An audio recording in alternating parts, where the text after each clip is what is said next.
Hello everyone, good afternoon all of you. कैसे हैं आप सभी लोग? उम्मीद है आप सभी लोग बहुत अच्छे से होंगे और फर्स्ट क्लास होंगे। एक बार जल्दी से ज्वाइन कर लीजिए क्लास को। दोपहर के बज गए हैं 3 और आप सभी लोग जानते हैं कि मैक्सिमम ऑलमोस्ट सप्ताह के 5 से 6 दिन आपको मेरी क्लासेस मिल जाएंगी वाईफाई स्टूडियोज पर और वाईफाई 2.0 चैनल पर। दोनों ही क्लासेस में हम बात करते हैं हिस्ट्री, पॉलिटी, इकोनॉमिक्स, इसके अलावा स्टैटिक जीके के ऊपर और कुछ सवाल करंट अफेयर से संबंधित भी। ऑलमोस्ट इन सभी चीज़ों को हम टैकल कर लेते हैं आने वाले हर एग्जाम के लिए, चाहे वो एग्जाम एमपीपीसीएस हो, चाहे वो एग्जाम आपका बिहार पीसीएस हो, चाहे आप रेलवे के एग्जाम की तैयारी कर रहे हैं, चाहे आप अन्य किसी भी एग्जाम की तैयारी क्यों ना कर रहे हैं। ऑलमोस्ट हर एग्जाम के लिए आपको यहाँ पर पढ़ाया जाता है मेरे द्वारा।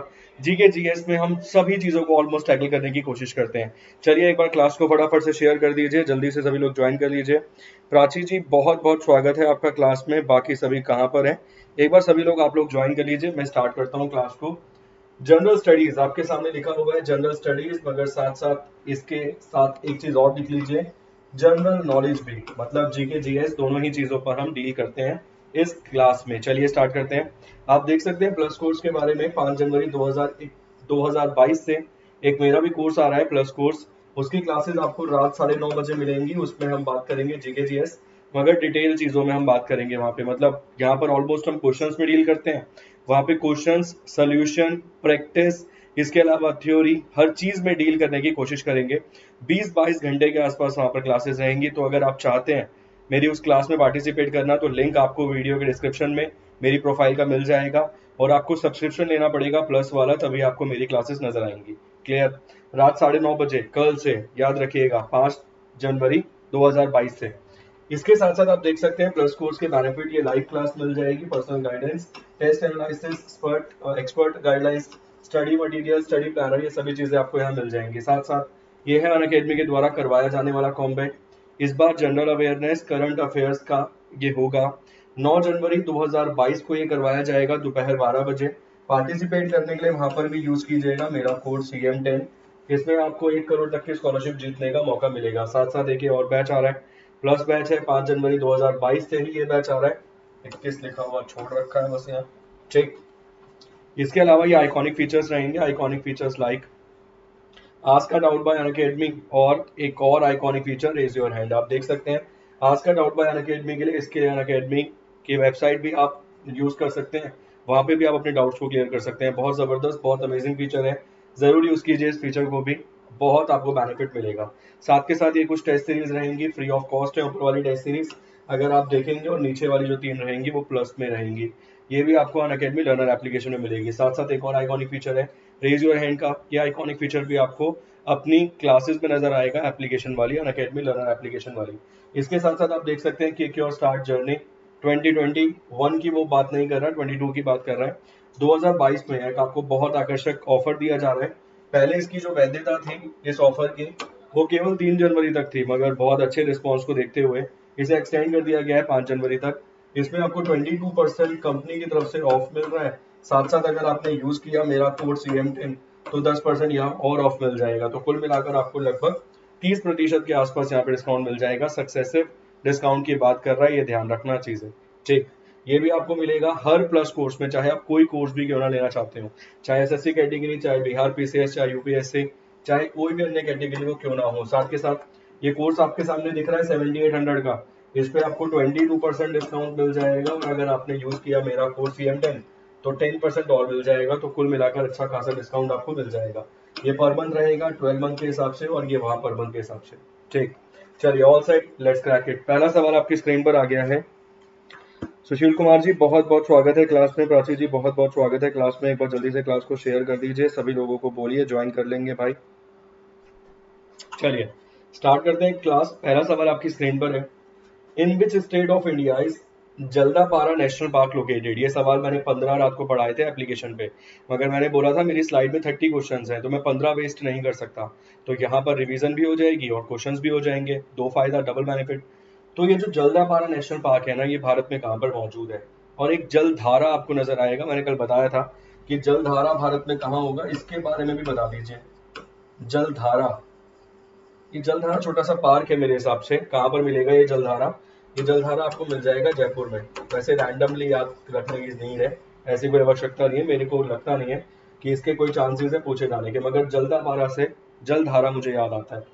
तो जलदापारा नेशनल पार्क जहां भी मौजूद है उसका जवाब आप दीजिए। एक स्टेट है आपके सामने लिखा हुआ, स्टेट का नाम है वेस्ट बंगाल। इस स्टेट को मैं पिक करना चाहूंगा पढ़ने के लिए। वेस्ट बंगाल को सर मैं पिक करना चाहूंगा पढ़ने के लिए, और मैं एक महान व्यक्ति को भी पिक करना चाहूंगा पढ़ने के लिए जिनका नाम था रविंद्रनाथ टैगोर। रविंद्र, मैं यहाँ पर बात कर रहा हूँ रविंद्रनाथ टैगोर साहब की, ठीक है। आप सभी लोग जानते हैं रविंद्रनाथ टैगोर एक बहुत ही फेमस मतलब लिटरेचर से संबंधित थे, साहित्य से संबंधित एक बहुत ही फेमस व्यक्ति थे। इनके द्वारा एक गीत लिखा गया था, अमार सोनार बांग्ला। सर ये खुशी में गाया गया था पहली बार या गम में? एक तो इसका जवाब दीजिए, अमार सोनार बांग्ला ये खुशी में गाया गया था या गम में गाया गया था, पहले तो ये बताइए।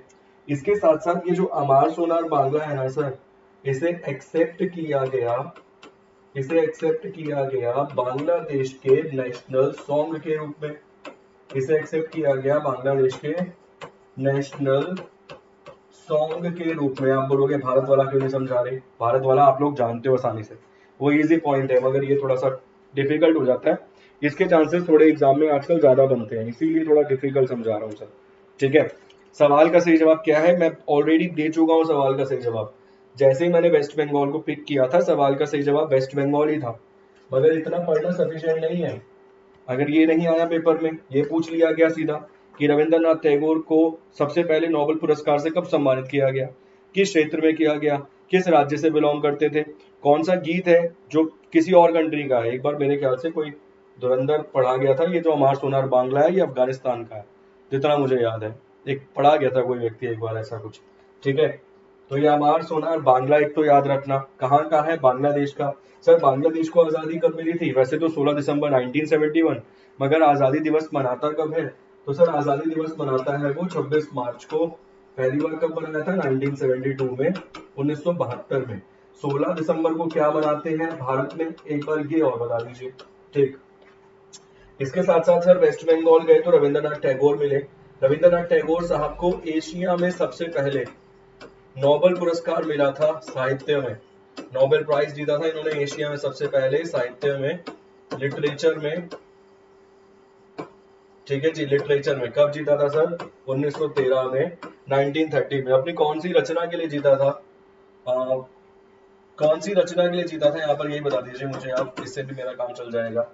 इसके साथ साथ अगर हम वेस्ट बंगाल की भी बात करें तो वेस्ट बंगाल के संदर्भ में आप जानते ही हैं, ये पहले हुआ करता था बंगाल, ये पहले बंगाल हुआ करता था सर। बंगाल को दो भागों में बांटा गया, एक बना ईस्ट बंगाल, एक बना वेस्ट बंगाल। ये कब हुआ था? 16 अक्टूबर 1905 को। अमार सोनार बांग्ला सर खुशी में गाया गया था, गम में? सर गम में गाया गया था। जब बंगाल को विभाजित कर दिया गया था लॉर्ड कर्जन के द्वारा, तो इसका दुख दर्शाने के लिए ये गाना आपको लिखते हुए नजर आएंगे रविंद्रनाथ टैगोर साहब। और ये गाना गाया गया अमार सोनार बांग्ला, कि हमारा इतना प्यारा बांग्ला मतलब बंगाल था, इसे तोड़ दिया, इसे विभाजित कर दिया, इसे डिवाइड कर दिया। किसने किया? लॉर्ड कर्जन ने। ये सवाल भी पूछा जाता है एग्जाम में भाई। भारत का सबसे बदनाम वायसराय गवर्नर जनरल कौन था? तो सर लॉर्ड कर्जन। मैंने वायसराय भी बोला है सर, गवर्नर जनरल भी बोला है। इसके ऊपर मैं पहले ही बहुत सारी क्लासेस दे चुका हूँ, तो मुझे नहीं लगता यहाँ पर मुझे दोबारा इसको समझाने की आवश्यकता है कि गवर्नर जनरल और वायसराय में क्या समानता है और क्या विभिन्नता है। मैं आपको दोबारा 1858 के इतिहास को नहीं समझा सकता, 1858 वाले, ठीक। सैड में, दुख में गाया था, बहुत बढ़िया गिरीश जी। ये गीतांजलि के लिए बहुत अच्छे, इसके लिए सर गीतांजलि के लिए। उम्मीद करूंगा जितने फैक्ट्स आपके सामने लिखे हुए हैं सभी आपको समझ आ गए होंगे। किसी का कोई डाउट है तो एक बार पूछिए भाई। यहाँ तक के पॉइंट में किसी का कोई डाउट होना नहीं चाहिए, मुझे नहीं लगता। बहुत बेसिक बेसिक चीजों को ही समझाया, ऐसा कोई डिफिकल्ट पॉइंट यहाँ पर नहीं था जिसको मैंने आपको समझाया हो, लेकिन ठीक है जी। चलिए अगला सवाल, next question. Chilka lake is the largest coastal lagoon in India and the second largest lagoon in the world. In which state it is situated. वो बोल रहा है कि जो चिल्का झील है ना, भारत की सबसे बड़ी तटीय लागून है और दुनिया की दूसरी सबसे बड़ी लागून है।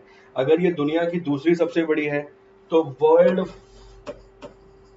लार्जेस्ट लागून लेक कौन सी है ये बता दीजिए। वर्ल्ड लार्जेस्ट और लागून कौन सी लेक है, इसका जवाब दे दीजिए सर। एक तो ये क्वेश्चन बन सकता है एग्जाम में।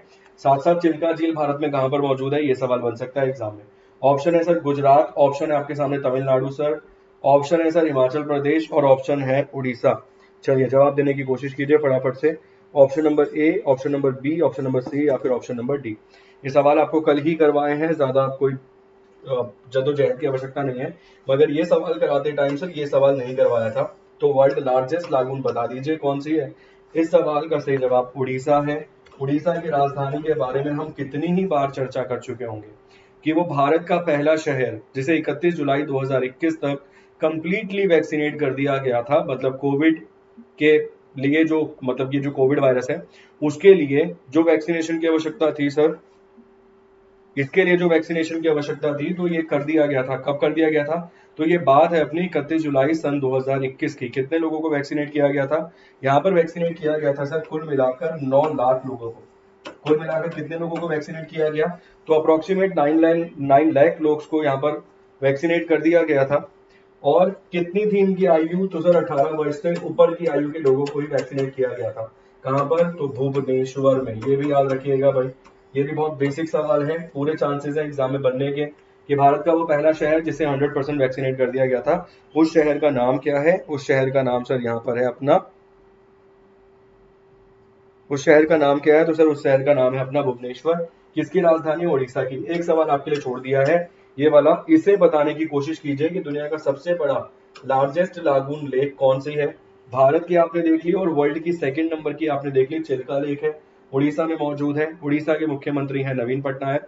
पूरे चांसेस बनते हैं ऐसे प्रकार के सवाल के भी, ठीक है। एक सवाल आपसे और पूछूंगा सर, उत्कल दिवस कब मनाते हैं। उत्कल दिवस कब मनाते हैं, इसका जवाब और दे दीजिए फटाफट से। उत्कल दिवस कब मनाते हैं। Next question, the Ramsar site, total कितने रामसर साइट है इंडिया में अभी, total number of Ramsar site in India, total number of Ramsar site in India, Bharat में कुल मिलाकर कितनी रामसर साइट है। इसमें से एक रामसर साइट है जिसका नाम है Pong dam lake, lies in which state of India. Ramsar स्थल पोंग बांध झील भारत में कहां पर मौजूद है, सवाल यहां पर ये है। सूर सरोवर झील के बारे में आपको पढ़ाया था मैंने, सूर सरोवर लेक कहां पर मौजूद है भारत में, ये भी बता दीजिए। कुल मिलाकर भारत में कितनी रामसर साइट है, ये बता दीजिए। ये आपको मिल जाएगा सर उत्तर प्रदेश में, उत्तर प्रदेश में मिल जाएगा सर आगरा में। आगरा की स्थापना करवाने वाला कौन मिलेगा सर, सिकंदर लोधी। कौन मिलेगा सर, सिकंदर लोधी के द्वारा स्थापना करवाई जाएगी आगरा की।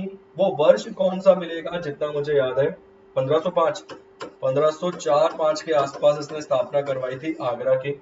ठीक, सभी फैक्ट्स इंपॉर्टेंट है सर, सभी फैक्ट से सवाल बनने के पूरे चांसेस हैं एग्जाम में। पंचतंत्र,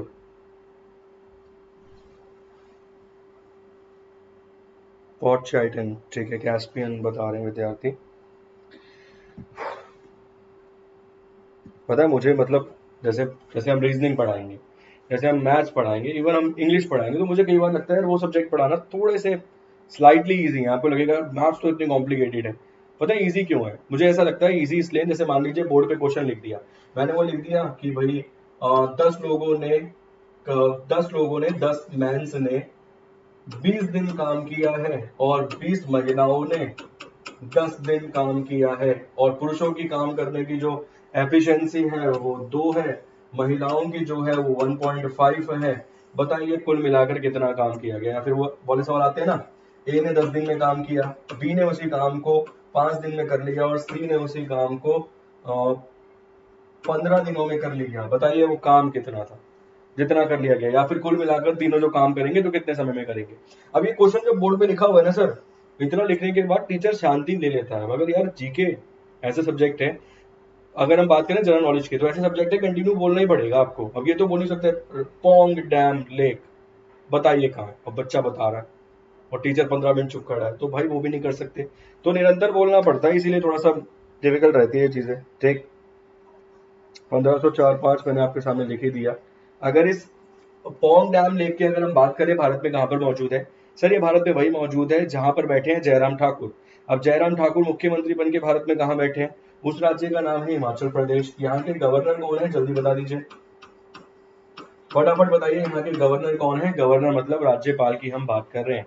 हर राज्य का अलग अलग गवर्नर भी हो सकता है, और सर एक से अधिक राज्यों का एक व्यक्ति भी गवर्नर हो सकता है। ये जो एक से अधिक राज्य का एक ही गवर्नर हो सकता है, इसके लिए एक संविधान संशोधन किया गया था, जिसे हम जानते हैं 7वें संविधान संशोधन के माध्यम से 1956, जिसमें आपने डाला था स्टेट रीऑर्गेनाइजेशन एक्ट को भी। क्लियर, वहीं से इस प्रोसेस को भी हमने शुरू किया कि एक ही व्यक्ति एक से अधिक राज्यों का राज्यपाल भी हो सकता है।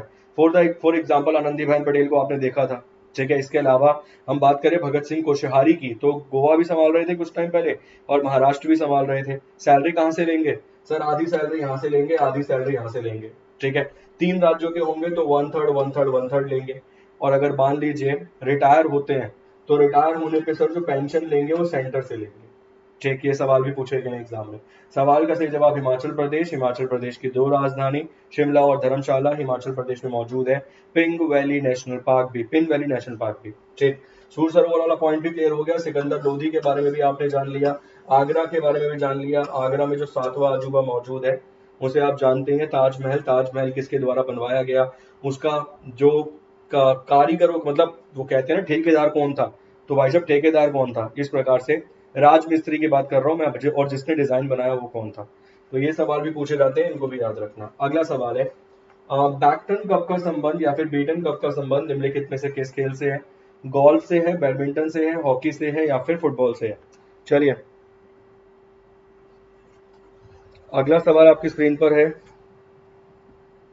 अच्छा, बस वाला जो टूर किया प्राइम मिनिस्टर वो नहीं मिले, अटल बिहारी वाजपेयी, अटल बिहारी जी के यहाँ पर बात हो रही है। ये सवाल पूछा गया है हाल फिलहाल में किसी एग्जाम में। अटल बिहारी जी की हम बात कर रहे हैं, अटल बिहारी वाजपेयी साहब की बात कर रहे हैं, जो बस में बैठकर लाहौर गए थे। ऐसे भारत के प्रधानमंत्री एकमात्र वही प्रधानमंत्री हैं जो बस में बैठ के लाहौर गए थे, उनका नाम अटल बिहारी वाजपेयी साहब की हम यहाँ पर बात कर रहे हैं। क्लियर। बांग्लादेश और भारत के बीच भी बस चलती है, उस बस का नाम क्या है भाई। बांग्लादेश और भारत के बीच भी बस सेवा चलती है, उस बस सेवा का नाम क्या है। चलिए, उस बस सेवा का नाम क्या है। एक सवाल और मिल गया सर नया आज, इसको भी टैकल कर लीजिए। इस सवाल का सही जवाब क्या है, रात को ही पढ़ाया था। सवाल का सही जवाब हॉकी है। अगर आप हॉकी दे रहे हैं तो अच्छा है, वरना सर हॉकी लेकर मम्मी को देना पड़ेगा आपकी, ताकि फिर हॉकी चले घर में, ठीक। सवाल का सही जवाब हॉकी है। अच्छा क्वेश्चन बनता है, डायरेक्ट बन सकता है, पूरे चांसेस है। और इसके अलावा ये पूछ सकता है एशियन चैंपियंस ट्रॉफी का संबंध किससे है, हॉकी से ही है। एशियन चैंपियंस ट्रॉफी में भारत ने किस देश को हरा के ब्रॉन्ज मेडल हासिल किया, तो उसका जवाब है पाकिस्तान को बुरी तरह से पटकनी दी भारत ने। ऐसे ही लिख कर आना ना, अगर लिखने वाला हो तो, कि भारत ने बुरी तरह से पटकनी दी पड़ोसी देश पाकिस्तान को। क्लियर। तो सवाल का सही जवाब हॉकी है, ऑप्शन नंबर सी है, ध्यान रखिएगा। और बाकी जोक्स अपार्ट, हार जीत तो खेलों में लगी रहती है, बिल्कुल थोड़ा सा ह्यूमर वाले वे में बोला है, ह्यूमर वाले वे में ही लेना। ये नहीं भाई साहब आके बोल रहे हो हमें तो क्रिटिसाइज कर रहे हैं देशों को, ऐसा कुछ नहीं है। उनका अपना है, हमारा अपना है, ठीक। सवाल का सही जवाब हॉकी है। हॉकी में 11 प्लेयर होते हैं। इन 3 खेलों में आपको 11 प्लेयर नजर आएंगे। HCF की मैं बात कर रहा हूँ। HCF हॉकी, क्रिकेट और फुटबॉल। हॉकी की अगर कैप्टन की बात करें मेंस वाले तो मनप्रीत सिंह। कोच की अगर हम बात करें तो ग्राहम रेड। अगर फीमेल हॉकी टीम के कैप्टन की बात करें तो रानी रामपाल जी, ठीक। रानी रामपाल जी की यहाँ पर बात हो रही है। साथ साथ सर रानी रामपाल जी को अगर राजीव गांधी खेल रत्न पुरस्कार से सम्मानित किया गया है, राजीव गांधी खेल रत्न पुरस्कार से अगर इन्हें सम्मानित किया गया है तो कौन से ईयर है, वो ईयर बता दीजिए। राजीव गांधी खेल रत्न पुरस्कार का नाम 2021 में बदलकर कर दिया गया सर मेजर ध्यानचंद अवार्ड पुरस्कार। क्लियर। किस कैटेगरी में दिया जाता है सर, स्पोर्ट्स में दिया जाने वाला हाईएस्ट अवार्ड है इंडिया में। सबसे पहले राजीव गांधी खेल रत्न किसे दिया गया था, 1991 में दिया गया था सर विश्वनाथन आनंद साहब को। विश्वनाथन आनंद साहब के द्वारा लिखी गई किताब है जिसका नाम है माइंड मास्टर। क्लियर। क्या खेलते हैं, चेस खेलते हैं सर, ये भी ध्यान रख लीजिएगा भाई, ठीक।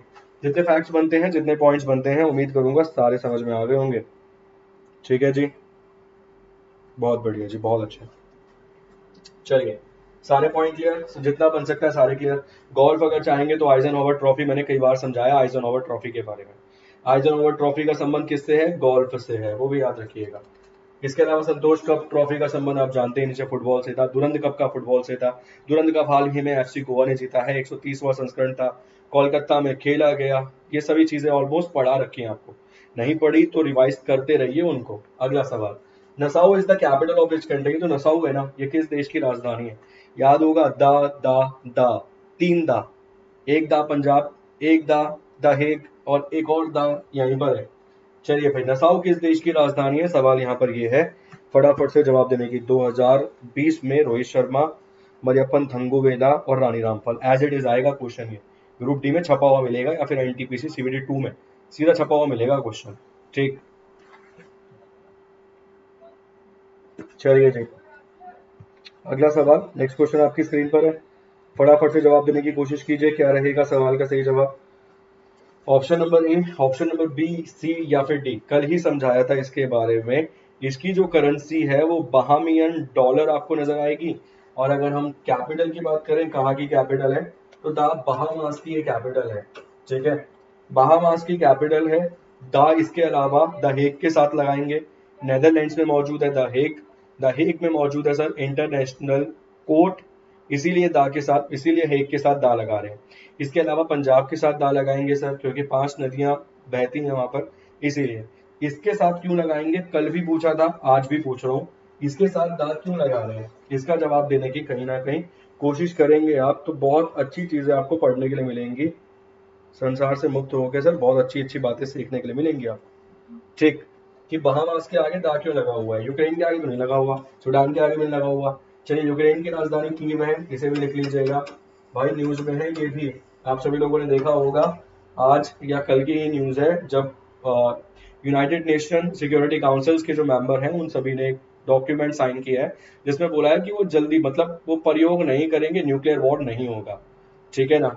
तो यूक्रेन आप देख ही रहे हैं, वैसे ही मुद्दा है, बहुत सारी कंफ्लिक्ट चल रही है रशिया के साथ, इसीलिए। इसकी राजधानी क्या है सर? कीव इसकी राजधानी है। यूक्रेन सर कब आजाद हुआ था? आजाद की बात यहाँ पर मैं कर रहा हूँ, किस देश से टूटकर यूक्रेन बना था? जो यूएसएसआर की हम बात कर रहे हैं यहाँ पे, union Soviet socialist Republic, USSR की हम बात कर रहे हैं। और यूएसएसआर 15 भागों में टूटा था। कब टूटा था सर? 1991 में। तारीख क्या थी सर? तारीख थी 31 दिसंबर।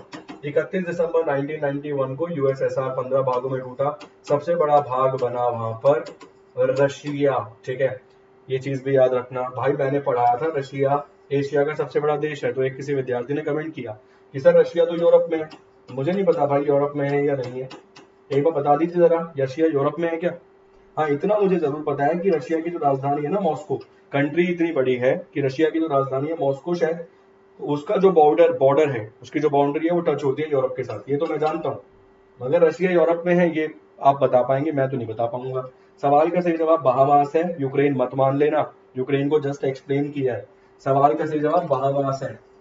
ठीक, ये ऑप्शन नंबर ए है। Next question, Mahavir stadium is a multipurpose stadium sports complex built in which state? ये जो महावीर स्टेडियम है, ये किस राज्य में बनाया गया एक बहुउद्देशीय स्टेडियम है? चलिए, कोई है क्या अपने बीच ज्योग्राफी वाला विद्यार्थी बेहतरीन, जिसकी ज्योग्राफी ऑप्शनल मार दे, जो ज्योग्राफी को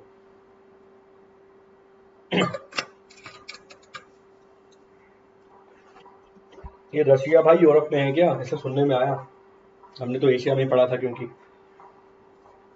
चलिए, अगला सवाल आपकी स्क्रीन पर है, कहां पर मौजूद है Mahavir stadium? Is a multipurpose stadium built in which state of India? Bihar, Haryana, Orissa या फिर गोवा? सर देखिए, किसी भी राज्य को आप पकड़िए, हर राज्य से कुछ ना कुछ बेहतरीन ही पढ़ने के लिए मिलेगा। जैसे गोवा को उठाएंगे तो यूनिफॉर्म सिविल कोड पढ़े बिना बाहर नहीं निकलेंगे। और सर गोवा को उठाएंगे तो सर आपको पुर्तगाल पढ़ना पड़ेगा, पुर्तगाल को उठाएंगे तो सर रोनाल्डो को पढ़ना पड़ेगा। आप रोनाल्डो को पढ़ा उठाएंगे तो सर आपको हाल फिलहाल का कन्फ्लिक्ट मिलेगा कि गोवा में जो पुतला लगाया गया है रोनाल्डो का, उसके पीछे क्यों इतनी बातें हो रही हैं, क्या उसके पीछे मेजर डिस्प्यूट है, ये सब चीजें आपको वहां पढ़ने के लिए मिलेंगी। इसके साथ साथ अगर आप सर पुर्तगाल उठा लेंगे तो आपको कैलीकट भी उठाना पड़ेगा। अब कैलीकट उठा लेंगे तो जोमरिन नामक राजा को भी उठाना पड़ेगा, जिससे मुलाकात हुई भी नहीं थी। किसकी मुलाकात नहीं हुई थी? तो sir Vasco da Gama, Vasco da Gama की मुलाकात हुई नहीं थी जोमरिन से। मगर इतिहासकारों ने इतिहास को ऐसा बदलते बदलते ले गया कि वो 2015-16 में आके वहां लिख दिया कि भाई सीधा मतलब जैसे मान लीजिए मैं एक छोटा आम नागरिक हूँ, मैं गया सर संसद भवन और मेरी मुलाकात किससे हुई? सर मेरी मुलाकात वहां हुई किसी भी एक छोटे से मतलब जो वहां नौकरी करता था उस व्यक्ति से हुई। अब धीरे धीरे धीरे धीरे धीरे धीरे करके मैंने आप लोगों को बताया, तो आप में से कोई छठा 10वां विद्यार्थी था, उसने वहां लिख दिया करे हमारे सर, हमारे पॉलिटी के सर मिलकर आए हैं, प्रधानमंत्री मोदी जी से मुलाकात हुई है और मुलाकात बहुत बेहतरीन रही, संपन्न हो गई। तो इतिहास ही बदल दिया पूरा का पूरा उठा के। इसी प्रकार से जॉमरीन से मुलाकात नहीं हुई थी, जॉमरीन के एजेंट से मुलाकात हुई थी जब पहली बार वास्को ड गामा पहुंचेगा, ये याद रखना। सवाल का सही जवाब सर हरियाणा है। गोवा तो ऐसे ही डिस्प्यूट मतलब गोवा तो ऐसे ही चर्चा में आ गया, जवाब हरियाणा है। हरियाणा की स्थापना हुई थी सर 1 नवंबर 1966 को। ठीक है जी, हरियाणा की स्थापना भी याद रखना। हरियाणा की राजधानी चंडीगढ़ है। चंडीगढ़ भारत का ऐसा केंद्रीय शासित प्रदेश है जहां पर हाईकोर्ट भी मौजूद है। बहुत सारे सवाल बनते हैं चंडीगढ़ के संदर्भ में। 2 राज्यों की एक राजधानी, ये मैं बात नहीं कर रहा हिमाचल प्रदेश की तरह। हिमाचल प्रदेश एक राज्य है, उसकी 2 राजधानी है। सर यहाँ पर 2 राज्य हैं, उनकी एक राजधानी है चंडीगढ़। चंडीगढ़ खुद की भी राजधानी है क्योंकि वो केंद्रीय शासित प्रदेश है। जैसे अंडमान निकोबार की राजधानी क्या है? जल्दी से बता दीजिए, पी से शुरू होगी, इसको बताइए। तो अब चंडीगढ़ किसकी राजधानी है? अपनी स्वयं की राजधानी चंडीगढ़ है। और चंडीगढ़ में ही सर मौजूद है एक हाई कोर्ट भी, ये भी याद रखना। यूनियन टेरिटरी है, इसी प्रकार से दिल्ली में भी हाई कोर्ट मौजूद है, यूनियन टेरिटरी है। जम्मू और कश्मीर भी अभी यूनियन टेरिटरी है, वहां भी हाई कोर्ट मौजूद है। सवाल का सही जवाब ऑप्शन नंबर बी। हरियाणा में आपको बैठे हुए नजर आएंगे सर मनोहर लाल खट्टर, सीएम के रूप में। डेप्यूटी सीएम यहाँ पर नजर आएंगे आपको दुष्यंत चौटाला साहब। डेप्यूटी सीएम दुष्यंत चौटाला साहब नजर आएंगे। दुष्यंत चौटाला साहब 26 वर्ष की आयु में, 26 ईयर्स की एज में सर लोकसभा के मेंबर बन गए थे।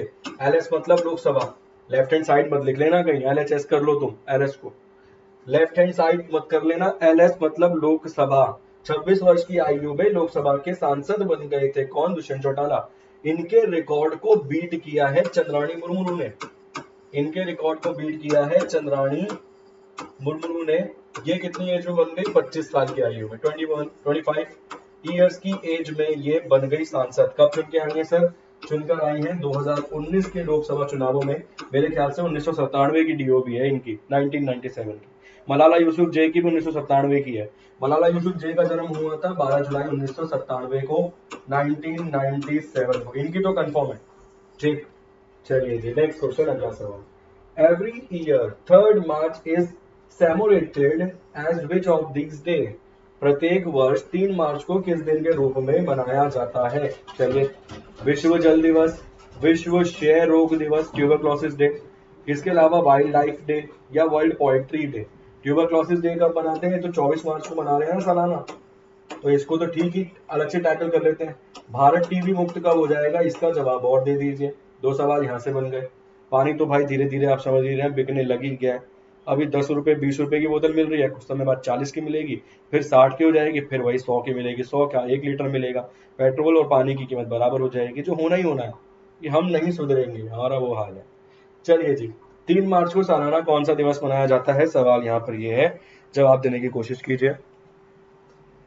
पोर्ट ब्लेयर, बहुत बढ़िया। रिवीजन करने का तरीका होता है, बस उस तरीके को आपको एक बार कैप्चर करना है कि यार कैसे करना है रिवीजन।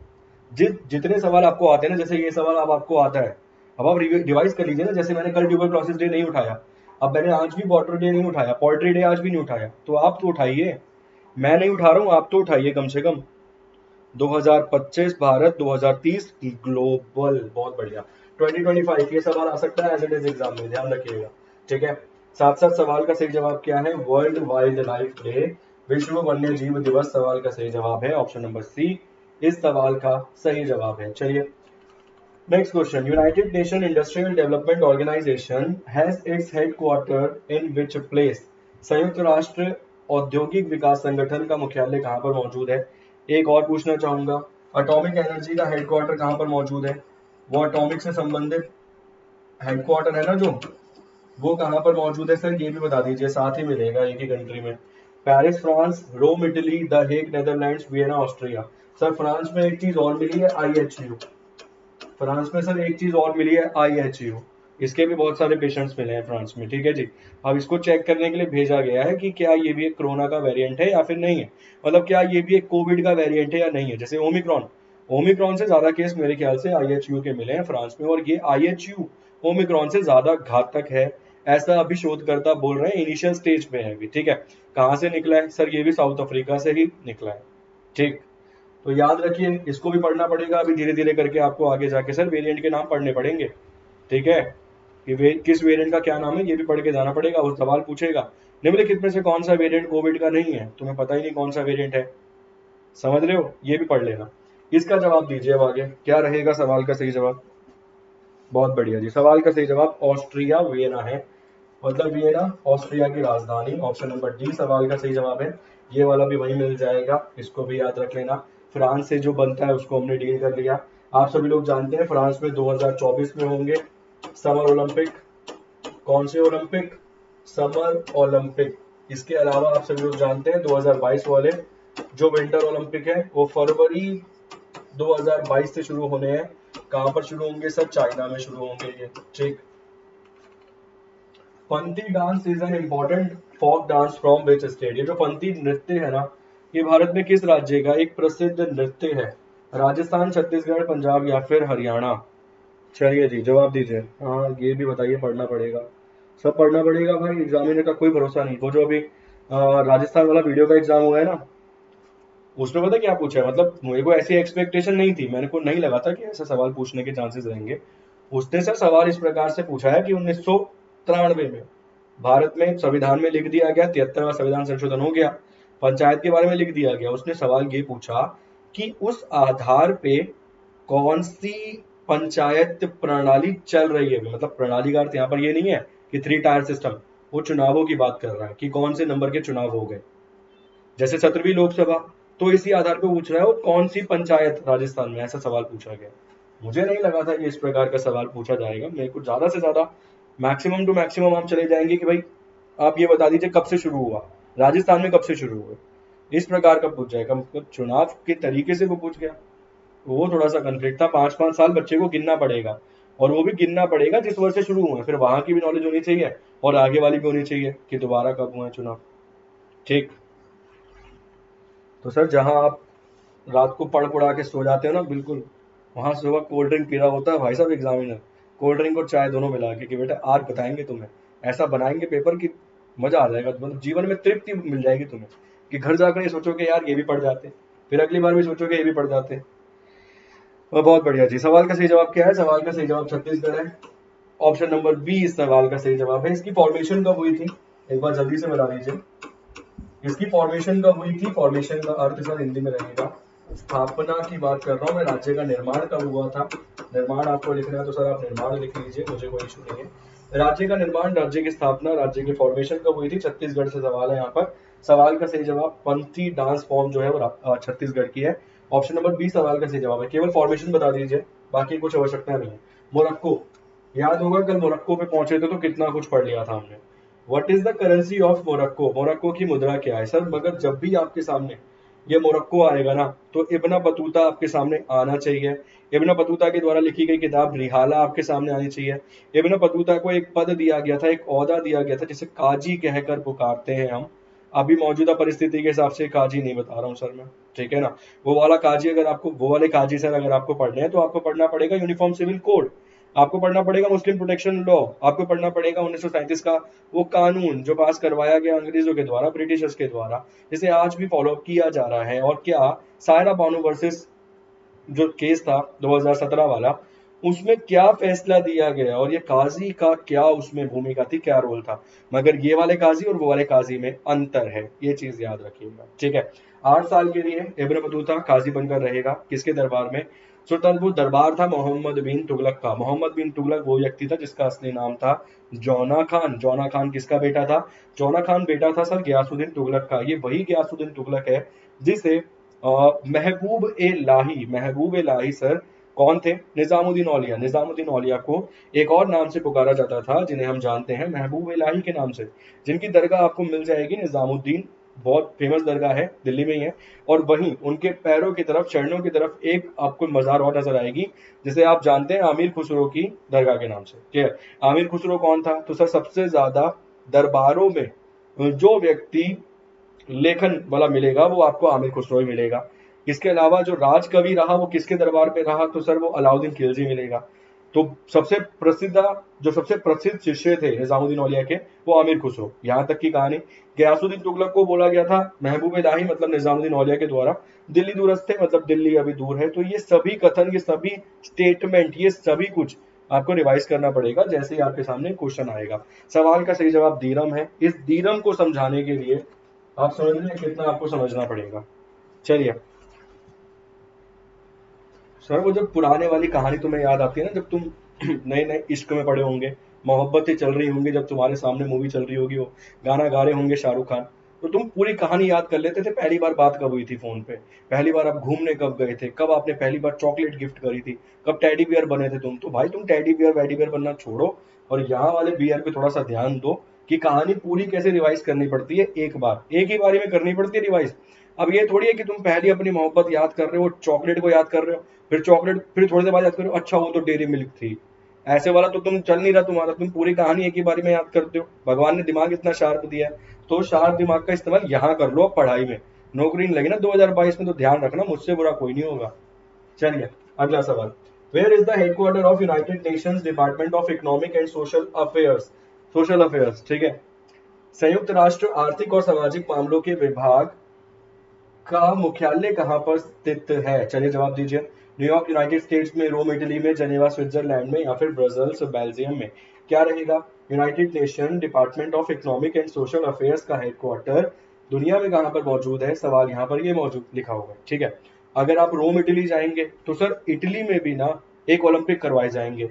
कौन से और कब? जल्दी से। ओलंपिक में भी सर एक ओलंपिक करवाया जाएगा, इटली में भी एक। कब और कौन से ईयर में? सवाल यहाँ पर यह है। सर अगर आप रोम के दौरे पर निकलेंगे तो आपको अलेक्जेंडर द महान मिलेंगे। अलेक्जेंडर सर वो व्यक्ति है जिसे सिकंदर महान के नाम से आप जानते हैं इतिहास के पन्नों में, जिसने अपने ही पिता की हत्या की थी। वो एक अलग कहानी है, पढ़ेंगे उसके बारे में विस्तार से, अभी नहीं। मगर सर वो अलेक्जेंडर का मकबरा आज तक नहीं मिला, ठीक है, ये भी याद रखना। लास्ट आपको 2019 की अपडेट मिलेगी जब वो एक महिला है बहुत ही बड़ी, नाम तो थोड़ा सा स्किप कर रहा हूँ मैं इंग्लिश, क्योंकि इतना थोड़ा सा नाम भी उनका ऐसा था, मैं नाम तो स्किप कर रहा हूँ टू बी वेरी ऑनेस्ट। मगर मेरे ख्याल से 17-20 साल से ढूंढ रही है, वो नहीं मिला है। उनके द्वारा बहुत बड़ी बड़ी खोजें की गई हैं, मगर अलेक्जेंडर का मकबरा नहीं मिला भाई आज तक, ठीक है। अलेक्जेंडर का नहीं मिला। इतिहास के पन्नों में और भी ऐसे मंगोलिया वाले मिलेंगे। अब मंगोलिया में कौन बनेगा सबसे ज्यादा खतरनाक घातक, उसका नाम बता दीजिए जरा जल्दी से, ठीक है। तो उसका मकबरा भी नहीं मिला। उसने मरने से पहले ये बोला था अपने सेनापति को कि भाई मुझे दफनाकर जब आओगे ना तो आते समय सबकी गर्दनें उड़ा देना जो जो साथ में लेकर जाओगे, ताकि कभी कोई मेरा मकबरा ढूंढ ही ना पाए। आज तक नहीं ढूंढ पाए, ना ही अलेक्जेंडर का मिला। सवाल का सही जवाब क्या है ये बता दीजिए केवल। चलिए, option A, option B, option C या फिर ऑप्शन डी? बहुत बेसिक सवाल है, इजीली आप टिक कर देंगे। United States of America, USA की यहाँ पर बात हो रही है। यूएसए के संदर्भ में पढ़ने के लिए तो आपको बहुत कुछ मिल जाएगा अगर आप पढ़ना चाहेंगे तो। अगर तो थोड़ी बहुत चीजें इंपॉर्टेंट मिलती हैं, उसके बारे में हम कई बार डिस्कशन कर ही चुके हैं। तो सीधा आंसर देता हूँ, option number A, New York United States of America. Brussels Belgium में आपको नाटो मिल जाएगा sir. North Atlantic Treaty Organization NATO मिल जाएगा सर। नाटो के साथ यूएसए एक एक्सरसाइज करता है, ठीक है। इसके साथ साथ सर नाटो की स्थापना की गई थी 4 अप्रैल 1949 को। 1949 पे ज्यादा फोकस करना सर, यहाँ स्थापना की गई थी। 28 से लेकर 30 के आसपास कंट्रीज उसमें मिल जाएंगी। हेडक्वार्टर आपने देख ही लिया, ब्रसल्स बेल्जियम। नेक्स्ट क्वेश्चन, अगला सवाल। In which part of India is the Chandrasekharan Nair stadium located? Bharat में चंद्रशेखरन नायर स्टेडियम कहाँ पर मौजूद है? चलिए जी, G20 सेशन इटली में हुआ था, बहुत बढ़िया सर। विंटर 2026 वाले, विंटर ओलंपिक 2026 वाले इटली में, बहुत अच्छा।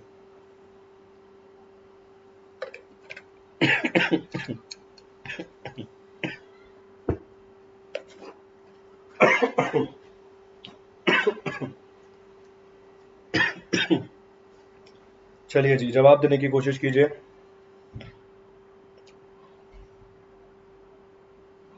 जी Genghis Khan. Chandrasekaran Nair stadium जो है वो भारत में कहां पर मौजूद है? अगला सवाल आपकी स्क्रीन पर है, जवाब देने की कीजिए कोशिश फटाफट।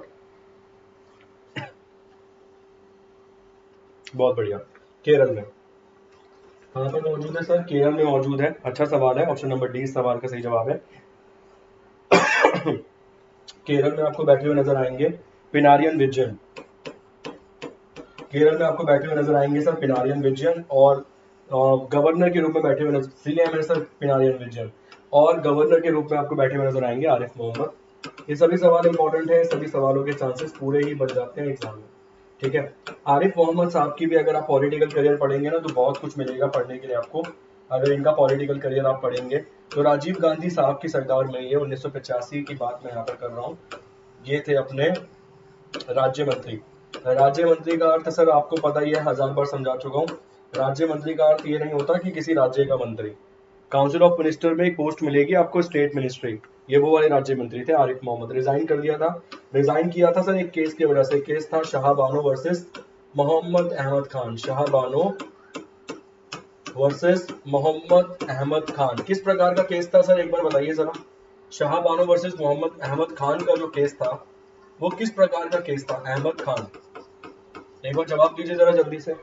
शाहबानो वर्सेस मोहम्मद अहमद खान का जो केस था सर, क्लास ये वाली भी डेली होती है सर, ये दोनों क्लासेस डेली रहती हैं सर, 8 बजे वाली भी और ये वाली क्लास भी डेली आपको क्लासेस मिल जाएंगी सर, ऑलमोस्ट डेली मिलेंगे आपको क्लासेस। ठीक, शाहबानो वर्सेस मोहम्मद अहमद खान, केस किस चीज का था? बहुत सारे लोग भूल जाते हैं, ट्रिपल तलाक था।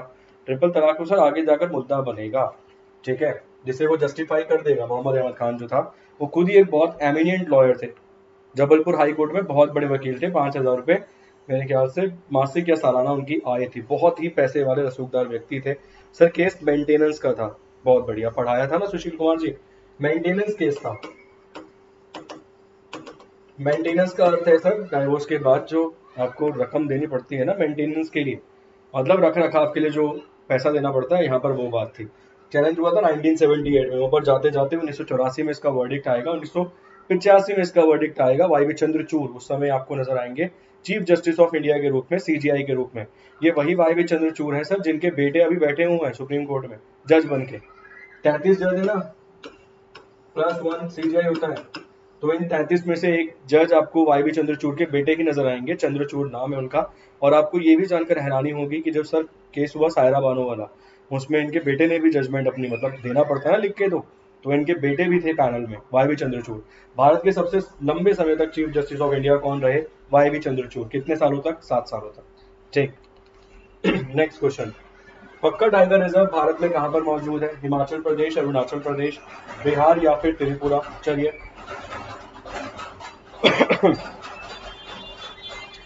पक्का टाइगर रिजर्व भारत में कहां पर मौजूद है? ऑप्शन स्क्रीन पर है, हिमाचल प्रदेश, अरुणाचल प्रदेश, बिहार या फिर त्रिपुरा। एक चीज देख रहे हो, कल 1 घंटा पढ़ाया, लगभग 40 मिनट के आसपास कल पढ़ाए थे, 35-40 मिनट आपको। अभी देख लो 40 मिनट दोबारा पढ़ा चुका हूँ और वही 15 क्वेश्चन पढ़ा रहा हूँ, जल्दी खींचा भी नहीं। अब फिर देख रहे हो और अलग समझा रहा हूँ, बिल्कुल वो चीज समझा ही नहीं रहा जो कल समझाई थी। तो देखो कितना, 80 मिनट से हम 15 ही क्वेश्चन पढ़ रहे हैं, मगर सर बिल्कुल अलग तरीके से पढ़ रहे हैं, समझदारी से पढ़ रहे हैं और डिटेल में और गहराई से अध्ययन कर रहे हैं। तो एक ही चीज को 1000 बार पढ़ लोगे सर कोई दिक्कत नहीं होगी, बस डिपेंड करता है कि हर बार आप नए तरीके से कैसे पढ़ रहे हो। सवाल का सही जवाब अरुणाचल प्रदेश है, ऑप्शन नंबर बी है सवाल का सही जवाब। अच्छा क्वेश्चन है, 15 जगहों के नाम बदले हैं चाइना ने, वो मुद्दा बहुत ज्यादा न्यूज में है, ये आपने देख ही लिया होगा। नेक्स्ट क्वेश्चन, सोरिया कुवार painting is a traditional art from which state? ये जो सोहराई खोबर पेंटिंग है ना, ये भारत में किस राज्य की प्रसिद्ध और पारंपरिक पेंटिंग है? जैसे मधुबनी पेंटिंग पेपर में पहले पूछा जाता था, बहुत पूछा जाता था, मधुबनी पेंटिंग भारत में किस राज्य से संबंध रखने वाली पेंटिंग है? बिहार आप लोग जवाब दे देते थे वहां। अब यहाँ पर सवाल है, ये सोरही खोबर पेंटिंग जो है ये भारत में किस राज्य से संबंध रखने वाली पेंटिंग है? ऑप्शन है राजस्थान, हरियाणा, झारखंड या फिर मिजोरम। सर अगर आप मिजोरम के दौरे पर जाएंगे तो भी आपको बहुत कुछ पढ़ने के लिए मिलेगा, ये भी याद रखिएगा। ठीक, ऑप्शन राजस्थान, हरियाणा, झारखंड या फिर मिजोरम, क्या रहेगा इस सवाल का सही जवाब? कल ही पढ़ाया ये आपको, 1776 kilometre border area with China, बहुत बढ़िया।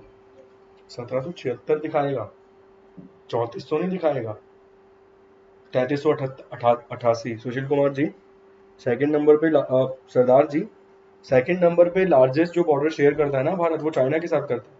मेरे ख्याल से 3488 या फिर 3388 के आसपास शेयर करेगा। सबसे लंबा करेगा बांग्लादेश के साथ, 4096.1 स्क्वायर किलोमीटर। सेकंड में मेरे ख्याल से चाइना के साथ ही करता है, 3388 या 3488, अप्रोक्सीमेट इतना ही है जितनी मेरी याददाश्त तेज है। उसके बाद 2200 के आसपास मेरे ख्याल से आपको पाकिस्तान से मिलेगा। उसके बाद 1700 के आसपास सर आपको नेपाल से मिलेगा। ठीक है, कौन सा राज्य? तो राज्य रहेगा सर यहाँ पर अपना option A, option B, option C या फिर ऑप्शन डी। चलिए बहुत बढ़िया, सवाल का सही जवाब यहाँ पे झारखंड है। कल ही पढ़ाया था ये सवाल भी आपको। ऑप्शन नंबर सी सवाल का सही जवाब है, झारखंड क्वेश्चन का सही आंसर है। Dong is the currency of which country? ये जो डोंग है ना सर, ये किस देश की करेंसी है? इसको पढ़ाते हुए मैंने कल समझाया था कि अमेरिका ने जो अफगानिस्तान में किया, कि अमेरिका अपना बोरिया बिस्तरा बांधकर एक ही रात में रातों रात चल दिया, वहां से गायब हो गया। इसी प्रकार से एक घटना इतिहास के पन्नों में पहले भी घट चुकी है। ये बात है 1970 से लेकर 1980 के बीच में ऐसी एक घटना और घटी थी जिसमें अमेरिका ने अपना बोरिया बिस्तरा बांधा और रातों रात गायब हो गया। उस देश का नाम क्या था? उस देश का नाम सर वियतनाम था। तो डोंग कहाँ की करेंसी है सर? डोंग करेंसी है अपनी वियतनाम की। अच्छा, अरुणाचल प्रदेश से आप चाइना का बता रहे हैं, बहुत बढ़िया। ठीक, सही, बिल्कुल सही। तो Dong is the currency of which country? तो डोंग सर करेंसी है अपनी वियतनाम की। एक बार कैपिटल बता दीजिए सर वियतनाम की क्या है, राजधानी क्या है? एक बार कैपिटल बता दीजिए, राजधानी क्या है वियतनाम की, ये भी इंपॉर्टेंट बन जाएगा सवाल। सवाल का सही जवाब वियतनाम है। Malampuzha dam is located in which state of India? In which part of India? ये जो मलमपूजा बांध है ना, ये भारत में कहां पर मौजूद है? मिजोरम, सिक्किम, लद्दाख या फिर केरल में? चलिए, Malampuzha Hanoi is the capital of. बहुत बढ़िया, ये याद रखना, ये बेसिक सवाल जरूर है मगर एग्जाम में जब पूछे जाते हैं ना तो आते ही नहीं होते। ठीक, मलमपूजा डैम भारत में कहाँ पर मौजूद है? मिजोरम में, सिक्किम में, लद्दाख में या फिर केरल में? ऑप्शन ए आपके सामने है, ऑप्शन बी आपके सामने है, ऑप्शन सी आपके सामने है और ऑप्शन डी आपके सामने मौजूद है। मलमपूजा बांध भारत में कहाँ पर मौजूद है? चलिए थोड़ा जल्दी रैपिडली थोड़ा कवर अप कर लेते हैं इसको जल्दी से। सवाल का सही जवाब केरल है, मलमपूजा बांध आपको केरल में नजर आएगा। ऑप्शन नंबर डी इस सवाल का सही आंसर है। Next question, in which state of India is the Kanwar lake located? ये जो कनवार लेक है, कनवार झील है, ये भारत में कहाँ पर मौजूद है? अगर सर आपने सूर सरोवर पढ़ रखी है ना तो ये भी आपको पढ़ रखी होगी 100%। ठीक है,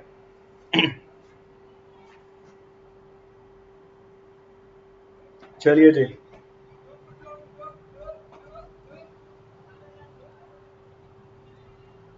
क्या रहेगा सवाल का सही जवाब? कन्वर लेक, कन्वर झील भारत में कहाँ पर मौजूद है सर? ये कन्वर लेक, कन्वर झील आपको मिल जाएगी कहाँ पर?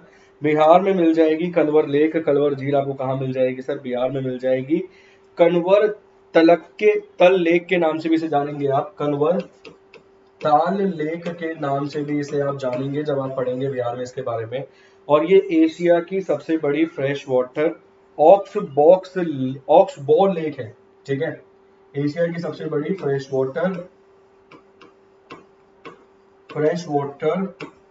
ऑक्स बोर लेक है। भाई ये जिस तरीके से तुम सोच रहे हो उस तरीके से बड़ी नहीं है, मैंने पूरा का पूरा डिटेल में आपको ये लिख दिया यहाँ पे कि अकॉर्डिंग टू ऑक्सबोर्ड लेक ये सबसे बड़ी फ्रेश वाटर लेक है एशिया की। इस आधार पे याद रखना, सवाल का सही जवाब बिहार है, ऑप्शन नंबर बी है इस सवाल का सही जवाब। Next question, Punjab and Sind bank headquarter कहाँ पर मौजूद है? पंजाब एंड सिंध बैंक का हेडक्वार्टर कहाँ पर है? नई दिल्ली में है, वडोदरा में है, मुंबई में है या फिर बेंगलुरु में है? चलिए जवाब दीजिए, पंजाब एंड सिंध का हेडक्वार्टर कहाँ पर मौजूद है? अगला सवाल आपकी स्क्रीन पर है, नेक्स्ट क्वेश्चन आपकी स्क्रीन पर है, फटाफट से जवाब देने की कोशिश कीजिए। क्या रहेगा सवाल का सही जवाब?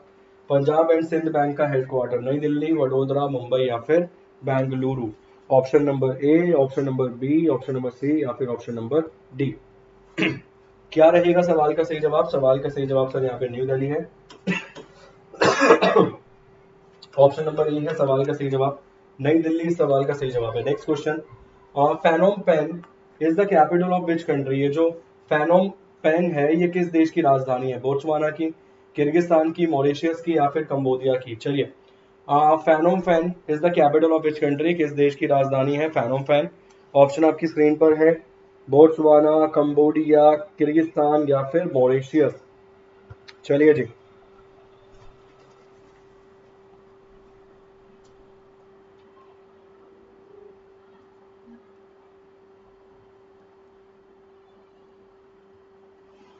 चलिए जी, क्या रहेगा सवाल का सही जवाब? फटाफट जवाब देने की कोशिश कीजिए। Phnom Penh is the capital of which country? Botswana, Kyrgyzstan, Mauritius, Cambodia. Option number A, option number B, option number C या फिर ऑप्शन नंबर डी। सवाल का सही जवाब यहाँ पे कंबोडिया रहेगा। थोड़ा सा जल्दी जल्दी कर लेते हैं हम सॉल्व, क्योंकि लगभग 1 घंटे में हमारे 19 ही क्वेश्चन हुए हैं, इसीलिए थोड़ा सा रैपिड फायर तरीके से लेकर चलते हैं। ऑप्शन नंबर डी सवाल का सही जवाब है। कैपिटल क्या रहेगी? कंबोडिया की कैपिटल रहेगी अपनी फेनोम फेन। अच्छा क्वेश्चन है, न्यूज में है कंट्री, इसीलिए यहाँ पर आप कैपिटल पढ़ रहे हैं इसके। Next question, where is in India Bir Tikendrajit international airport located? Bharat में वीर टिकेंद्रजीत अंतरराष्ट्रीय हवाई अड्डा कहां पर मौजूद है? मणिपुर, तेलंगाना, राजस्थान या फिर उत्तराखंड। भारत में कुल मिला के लगभग 30 अंतरराष्ट्रीय हवाई अड्डे हैं। सबसे पहला अंतरराष्ट्रीय जो फ्लाइट थी वो भारत में उड़ी थी इंदिरा गांधी एयरपोर्ट से 1974 में। वो फ्लाइट थी किसकी? कार्गो की, ये भी याद रखना। इसके साथ साथ वीर टिकेंद्रजीत इंटरनेशनल एयरपोर्ट भारत में कहां पर है? मणिपुर में। मणिपुर में आपको नजर आएगा सर केबुल लैमजो नेशनल पार्क, वहां से, वो याद रखना। तेलंगाना में, राजस्थान में या फिर उत्तराखंड में। चलिए जवाब देने की कोशिश कीजिए फटाफट से। Option A, option B, option C या फिर ऑप्शन डी। जितना ज्यादा आप जान सकते हैं किसी ऑप्शन के बारे में, आपको पढ़ना ही पड़ेगा उतना ज्यादा। मणिपुर, तेलंगाना, राजस्थान या फिर उत्तराखंड, कहां पर ये मौजूद है? Option A, option B, option C या फिर ऑप्शन डी। मणिपुर, तेलंगाना, राजस्थान, उत्तराखंड। सवाल का सही जवाब है सर मणिपुर। मणिपुर में कहां पर है सर? मणिपुर में है ये अपना इम्फाल में। कहां पर है ये वाला इंटरनेशनल एयरपोर्ट? तो आप जवाब देंगे इम्फाल इंटरनेशनल एयरपोर्ट। जो इम्फाल इंटरनेशनल एयरपोर्ट है उसे जाना जाएगा, वो किस और नाम से जाना जाता है? जो इम्फाल इंटरनेशनल एयरपोर्ट है वो जाना जाता है वीर तिकेंद्रजीत इंटरनेशनल एयरपोर्ट के नाम से भी। सवाल का सही जवाब मणिपुर है। मणिपुर में ही मौजूद है दुनिया का एकमात्र तैरता हुआ नेशनल पार्क। इसके बारे में भी हमने चर्चा करी है कि भाई ये जो मेघालय और मिजोरम है, ये दोनों ही किसमें नजर आते हैं? भारत के संविधान की 6ठी अनुसूची में, जहाँ पे असम और त्रिपुरा AMTM नजर आएगा। वहां पर मणिपुर नहीं है, इसीलिए मणिपुर को हमने अलग से याद किया है कि मणिपुर में मौजूद है केवला लैमजो नेशनल पार्क, जो दुनिया में एकमात्र तैरता हुआ नेशनल पार्क है। यहीं पर है इम्फाल इंटरनेशनल एयरपोर्ट, इसे जाना जाता है वीर टिकेंद्रजीत अंतरराष्ट्रीय हवाई अड्डे के नाम से भी। चलिए, in which part of India is the Birsa Munda airport situated? Bharat के किस भाग में बिरसा मुंडे हवाई अड्डा स्थित है? चलिए जी, बिरसा मुंडे हवाई अड्डा भारत में कहां पर मौजूद है? सवाल आपकी स्क्रीन पर आ गया। अगला, अभी भी 10 क्वेश्चन बचते हैं, मैं पूरी कोशिश करूंगा कि सारे ही करा दूं यार, कल भी नहीं हो पाए थे। फिर ये वाइस लाए कि कुछ क्वेश्चन भी छूट जाएंगे ना, तो मुझे लगेगा यार, मेरे को भी पर्सनली ऐसा लगता है कि कहीं एग्जाम में यही ना आ जाए। आप समझ सकते हैं ना, क्योंकि मैं छाट छाट कर लाता हूँ क्वेश्चन। बिरसा मुंडे एयरपोर्ट भारत में कहां पर मौजूद है सर? बिरसा मुंडे एयरपोर्ट भारत में मौजूद है झारखंड में, और झारखंड की राजधानी रांची आप सभी लोग जानते हैं। यहाँ पर आपको ये नजर आएगा। ऑप्शन नंबर सी सवाल का सही जवाब है। रांची झारखंड रहेगा इस सवाल का सही जवाब। सीधा याद रखना, फेमस पर्सन है, बहुत ज्यादा न्यूज में रहे हैं, इसीलिए सवाल इतना इंपॉर्टेंट है कि बिरसा मुंडे एयरपोर्ट कहां पर मौजूद है? झारखंड में। Next question, where is the headquarter of the bank of Maharashtra located? ये जो बैंक ऑफ महाराष्ट्र है इसका मुख्यालय कहाँ पर है? अमरावती, नागपुर, मुंबई या फिर पुणे में। चलिए, नागपुर के बारे में हमने कल पढ़ा था ना, वो LNG प्लांट के बारे में, कि भारत का सबसे पहला प्राइवेट LNG प्लांट है जिसकी उद्घाटन किया गया है किसके द्वारा? नितिन गडकरी के द्वारा। वो कहाँ पर मौजूद है? नागपुर, महाराष्ट्र में। इसको हमने पढ़ा था कल रात 8 बजे वाली क्लास में, उसको भी याद रखिएगा। ठीक, रांची इंडिपेंडेंस म्यूजियम बिरसा मुंडे के नाम पे, बहुत बढ़िया जी। चलिए जी, बैंक ऑफ महाराष्ट्र का हेडक्वार्टर कहाँ पर मौजूद है? ये सर मौजूद है अपना पुणे में। ऑप्शन नंबर डी सवाल का सही जवाब है। महाराष्ट्र सरकार के द्वारा हाल फिलहाल में Rajiv Gandhi IT sector award भी शुरू किया गया है, इसे भी याद रखिएगा। इंदिरा गांधी जी वाला जो अवार्ड है वो शुरू किया गया राजस्थान के द्वारा, और महाराष्ट्र के द्वारा शुरू किया गया राजीव गांधी वाला पुरस्कार। दोनों ही सवाल अलग अलग है, इंपॉर्टेंट है, स्टेट के अकॉर्डिंग है तो पूछ सकता है। सवाल का सही जवाब ऑप्शन नंबर डी पुणे है। Next question, national organ donation day is observed annually? राष्ट्रीय अंगदान दिवस प्रतिवर्ष किस दिन मनाया जाता है? जैसे ऑर्गन डोनेशन के बारे में आपने सुना होगा, शायद बेहतर ही जानते होंगे, इसको समझाने की इतनी कोई आवश्यकता नहीं है। तो ऑर्गन डोनेशन डे कब मनाते हैं? सवाल आपकी स्क्रीन पर है, जल्दी जवाब देने की कोशिश कीजिए फटाफट से। When is organ donation day celebrated और नेशनल? ऑप्शन है 21 दिसंबर, 27 नवंबर, 18 सितंबर या फिर 9 जनवरी। ऑर्गन डोनेशन डे सालाना मनाया जाता है 27 नवंबर को। ऑप्शन नंबर बी इस सवाल का सही जवाब है, 27 नवंबर इस सवाल का सही जवाब है। ठीक है, मैथमेटिक्स डे कब मनाते हैं एक बार ये बता दीजिए फटाफट से कमेंट करके कि मैथमेटिक्स डे कब मनाते हैं सालाना। श्री हरि बाबू अ, श्री हरि बाबू कवमपति किस राज्य के वर्तमान राज्यपाल हैं? चलिए भाई, Shri Hari Babu Kambhampati is a current governor of which state? Governor से भी सवाल आ गया। ऑप्शन है मिजोरम, नागालैंड, मणिपुर या फिर मेघालय। ऑप्शन देख रहे हो कैसे दिए उसने। श्री हरि बाबू कवमपति किस राज्य के वर्तमान राज्यपाल हैं? मिजोरम के हैं, नागालैंड के हैं, मणिपुर के हैं या फिर मेघालय के हैं। मेघालय को आप सभी लोग जानते हैं, हाफ हेवन के नाम से भी जानते हैं मेघालय को। ठीक, नागा नदी मिल जाएगी आपको, वो नाग रिवर मिल जाएगी नागपुर अगर आप ढूंढेंगे तो। ठीक है दयाल राउत जी। चलिए, श्री हरि बाबू कवमपति किस राज्य के राज्यपाल हैं? सवाल का सही जवाब यहाँ पे मिजोरम है। ऑप्शन नंबर ए है सवाल का सही जवाब। जिस भी राज्य के राज्यपाल नहीं बने हैं, ये सभी चीजें आपको मैं पढ़ा दूंगा मेरी प्लस वाली क्लास में। थोड़ा बहुत छोटा सा कोर्स रखा है एक, उसको जल्दी से रैपिडली कंप्लीट कर लेंगे। ठीक है, ऑप्शन नंबर ए सवाल का सही जवाब है। नटराज टेम्पल भारत में कहाँ पर मौजूद है? उड़ीसा में, वेस्ट बंगाल में, तेलंगाना में या फिर तमिलनाडु में। चलिए, नटराज मंदिर कहाँ पर मौजूद है? ऑप्शन आपकी स्क्रीन पर है। नटराज मंदिर भारत में कहाँ पर मौजूद है?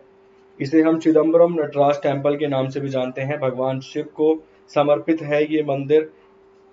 Is located in heart of temple town Chidambaram. Town of Chidambaram में आपको ये नजर आएगा। और कहाँ पर नजर आएगा ये आपको नजर आएगा सर तमिलनाडु में। इसे चिदम्बरम नटराज टेम्पल के नाम से भी जानेंगे। कहाँ पर है? चिदम्बरम तमिलनाडु, मतलब तमिलनाडु में एक टाउन है चिदम्बरम, वहीं पर मौजूद है ये वाला टेम्पल। किस भगवान को समर्पित है? तो भगवान शिव को समर्पित है ये वाला मंदिर। ये भी पूछ सकता है कि नटराज मंदिर किस भगवान को समर्पित है, तो भगवान शिव को समर्पित है ये वाला मंदिर। Next question, what is the currency of Belarus? Belarus की मुद्रा क्या है भाई? साथ साथ कैपिटल भी बता दीजिए। बेलारूस की मुद्रा क्या है और बेलारूस की कैपिटल क्या है? दोनों सवालों को देने की कोशिश कीजिए। नीना गुप्ता रामानुजन प्राइज मिला है, बहुत बढ़िया जी। रामानुजन प्राइज जो मिला है मैथमेटिक्स डे पे, वो किसे मिला है? तो नीना गुप्ता जी को उस पुरस्कार से सम्मानित किया गया है, याद रखना। इसीलिए मैंने मैथमेटिक्स डे पूछा था कि पूरी की पूरी मेमोरी आपकी एक बारी में रिवाइज हो जाए। सवाल का सही जवाब क्या रहेगा? देखिए, अगर आप रशिया जाएंगे तो वहां की भी आपको रूबल मिल जाएगी, मगर यहाँ की क्या मिल जाएगी? Belarusian rouble. रूबल तो लिखा हुआ है सर, मगर बेलारूसियन साथ में लिखा हुआ मिलेगा। ठीक है, ऑप्शन नंबर बी इस सवाल का सही जवाब है, बेलारूसियन रूबल इस क्वेश्चन का सही आंसर है। What is the currency of Belarus? तो बेलारूस की करेंसी आपको नजर आएगी Belarusian rouble, option number B. Next question, in which state is the Kamlang wildlife sanctuary situated? ये जो कमलैंग वाइल्ड लाइफ सेंचुरी है ना, ये भारत में कहाँ पर मौजूद है? अरुणाचल प्रदेश, तमिलनाडु, सिक्किम या फिर कर्नाटका। चलिए, कमलैंग वाइल्ड लाइफ सेंचुरी भारत में कहाँ पर मौजूद है? ऑप्शन है आपकी स्क्रीन पर, अरुणाचल प्रदेश, तमिलनाडु, सिक्किम या फिर कर्नाटका। क्या रहेगा इस सवाल का सही जवाब? फटाफट से जवाब देने की कोशिश कीजिए। मिन्स्क रहेगी बहुत बढ़िया राजधानी। चलिए, कमलैंग वाइल्ड लाइफ सेंचुरी भारत में कहाँ पर मौजूद है? सर ये कमलैंग वाइल्ड लाइफ सेंचुरी मौजूद है अपना अरुणाचल प्रदेश में। अरुणाचल प्रदेश से आज के दूसरा या तीसरा सवाल है जिसके बारे में हम पढ़ रहे हैं। Next question, which of these dam located in Jammu and Kashmir? निम्नलिखित में से वो कौन सा बांध है जो जम्मू और कश्मीर में मौजूद है? सिंगूर बांध, सलाल बांध, चमेरा बांध या फिर सोमासीला बांध। निम्नलिखित में से वो कौन सा बांध है जो मौजूद है जम्मू और कश्मीर में? ऑप्शन आपकी स्क्रीन पर है, सिंगूर बांध, सलाल बांध, चमेरा बांध या फिर सोमासीला बांध। सवाल का सही जवाब है सर सलाल बांध जो है ये आपको नजर आएगा जम्मू और कश्मीर में, option number B. Dodoma is the capital of which country? ये जो डोडोमा है ये किस देश की राजधानी है? Dodoma is the capital of which country? Option आपकी स्क्रीन पर है, ए, बी, सी या फिर डी। चलिए, Dodoma is the capital of which country? सवाल का सही जवाब रहेगा तंजानिया। ऑप्शन नंबर डी सवाल का सही जवाब है, डोडोमा कैपिटल है तंजानिया की। इस सवाल का सही जवाब ऑप्शन नंबर डी है। और लास्ट बात, 30वां क्वेश्चन आपके लिए होमवर्क है। सैयद मुश्ताक अली ट्रॉफी का संबंध निम्नलिखित में से किस खेल से है? ये जो सैयद मुश्ताक अली ट्रॉफी है इसका संबंध निम्नलिखित में से किस खेल से है? ये आपके लिए होमवर्क है। वॉलीबॉल से है, बॉक्सिंग से है, क्रिकेट से है या फिर हॉकी से है? ठीक, इसका जवाब आप कमेंट बॉक्स में कमेंट करके देंगे भाई मुझे कि सही आंसर इसका क्या है। साथ के साथ यदि आपको लगता है कि कोई आपको ऐसा असंवेदनशील कंटेंट पढ़ा रहा है, उसे आप रिपोर्ट कीजिए और विन कीजिए बहुत सारे प्राइजेस। साथ के साथ सर क्लास अगर अच्छी लगे तो लाइक जरूर कर देना, शेयर जरूर कर देना, चैनल को सब्सक्राइब कर देना, बेल आइकन को दबा देना। रात 8 बजे क्लास होगी वाईफाई 2.0 पर विद एक्सप्लेनेशन ही चीज़ों को लेकर चलता हूं मैं, मगर लगभग पौने 2 घंटे या 2 घंटे के आसपास ये क्लास चली है। 1 घंटे सर यहाँ भी पढ़ा है हमने 30 क्वेश्चन, और कल भी लगभग 40-45 मिनट मैंने एप्लीकेशन पे इसमें से 15 क्वेश्चन पढ़ा रखे थे, इसीलिए लास्ट वाले 5-6 क्वेश्चन मैंने उड़ा दिए फटाफट। ठीक है जी, तो ध्यान रखिए, अब मिलेंगे अगली क्लास में, तब तक के लिए शुक्रिया, बाय बाय, टेक केयर। और अगर फॉलो करना चाहते हैं एप्लीकेशन पे मुझे, तो डिस्क्रिप्शन में लिंक मिल जाएगा, वहां से फॉलो कर लीजिए।